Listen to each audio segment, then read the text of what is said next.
Good morning, students. We are starting the novel 4.4 The Sign of Four. देखो the sign of four, writer of this novel, writer कौन है? Sir Arthur Ignatius Conan Doyle, ये writer है। और 22 मई 1859 to 7 जुलाई 1930 इनका life period है। Was a British writer who created the character Sherlock Holmes. Sherlock Holmes जो कैरेक्टर है वो इन्होंने क्रिएट किया हुआ है।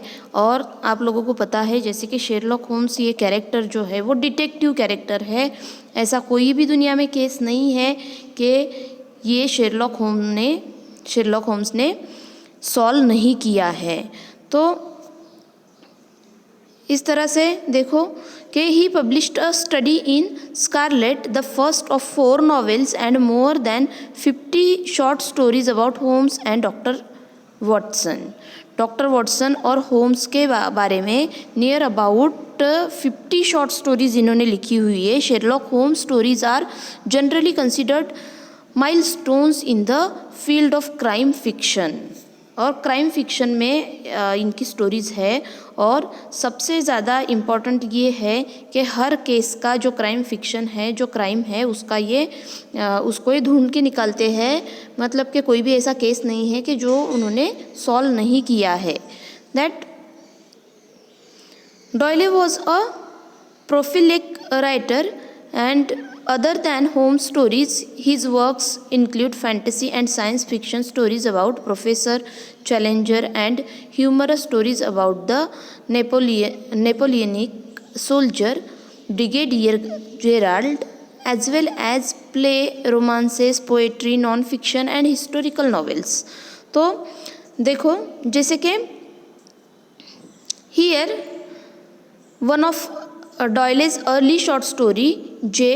Habakkuk Joseph's Statement, helped popularize the mystery of the Mary Celeste. The Sign of Four is the second novel of Arthur Conan Doyle, in which Sherlock Holmes and Dr. Watson solve the mystery of the hidden treasure and murder.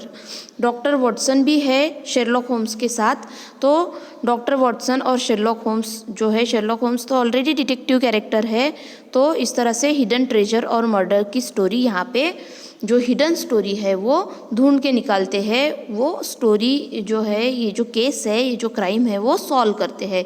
तो major characters देखो इस story के, Sherlock Holmes है, Mary मॉस्टन है, Thaddeus शेल्टो है, Toby है, John Watson, major Sholto and tonga.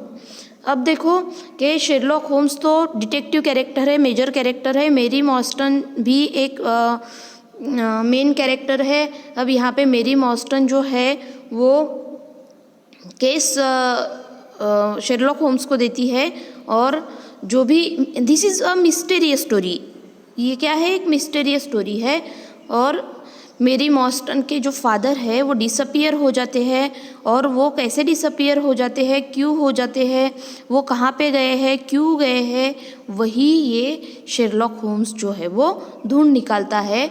और इस तरह से वो this story happens.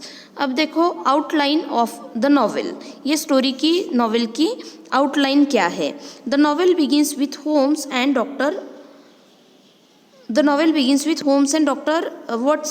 engaged in a discussion when Mary Mostyn, a young woman who desires Holmes' advice, soon visit the two at their place.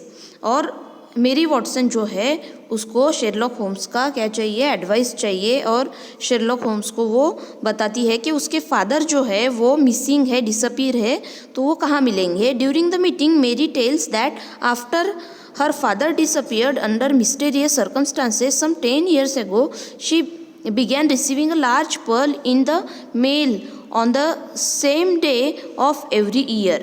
ठीक है, every year जैसे कि उसके फादर डिसअपियर होने के बाद कुछ सालों के बाद उसे हर साल वही सेम डे पे एक पर्ल जो है, मोती जो है वो रिसीव होता है और वो अब she tells that she has received a letter instructing her to go, और उसे एक लेटर भी मिला है उसके साथ अभी। पर्ल तो एवरी ईयर मिलता ही है, वो एक मिस्टीरियस बात है कि वो पर्ल कौन भेजता है वो भी उसे पता नहीं है।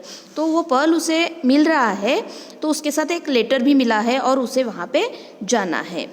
तो with the accompaniment of 2 friends to Lyceum theatre उसे जाना है, वहाँ पे उसे कुछ पता लगने वाला है कि वो पर्ल उसे कौन भेजता है। The letter gives a hint that some injustice has been done to her and Holmes and Watson agree to accompany Mary.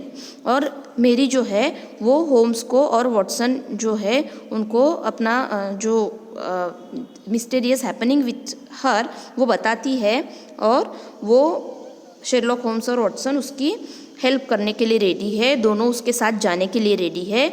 Soon Watson and Mary are attracted to one another, और इसी time क्या होता है कि मेरी और Watson जो है वो एक दूसरे की तरफ अट्रैक्ट हो जाते हैं।